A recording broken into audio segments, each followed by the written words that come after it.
I don't think hell exists. I happen to believe in life after death, but I don't think it's got a thing to do with reward and punishment. Religion is always in the control business. And that's something people don't really understand. It's in the guilt-producing control business. And if you have heaven as a place where you're rewarded for your goodness and hell as a place where you're punished for your evil, then you sort of have control of the population. And so they create this fiery place, which has quite literally scared the hell out of a lot of people throughout Christian history. And it's part of a control tactic. But wait a minute, you're saying that hell, the idea of a place under the earth or somewhere where you're tormented for an eternity, is actually an invention of the church? I think the church fired its furnaces hotter than anybody else. But I think there's a sense in most religious life of reward and punishment in some form. The church doesn't like for people to grow up, because you can't control grown-ups. That's why we talk about being born again. When you're born again, you're still a child. The people don't need to be born again. They need to grow up. They need to accept their responsibility for themselves and the world.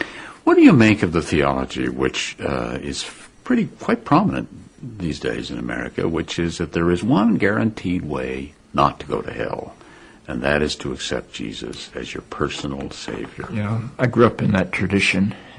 Every church I know claims that we are the true church, and they have some ultimate authority. We have the infallible Pope, we have the inerrant Bible.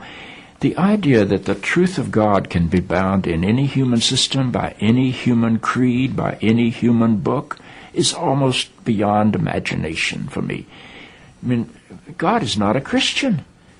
God is not a Jew or a Muslim or a Hindu or a Buddhist. All of those are human systems which human beings have created to try to help us walk into the mystery of God. I honor my tradition. I walk through my tradition. But I don't believe my tradition defines God. I think it only points me to God. You and I are emerging people, not fallen people. Our problem is not that we are born in sin. Our problem is we do not yet know how to achieve being fully human. The function of the Christ is not to rescue the sinners, but to empower you and to call you to be more deeply and fully human than you've ever realized there was the potential within you to be. Maybe salvation needs to be conveyed in terms of enhancing your humanity rather than rescuing you from it. Life is a startling and wondrous experience. And eventually, I think we're going to discover that God is unfolding through the life of our consciousness and our self-consciousness and is not a parent figure up in the sky. But I believe because I'm related to something that is not bound by time and space, that I will share in whatever God's eternity is.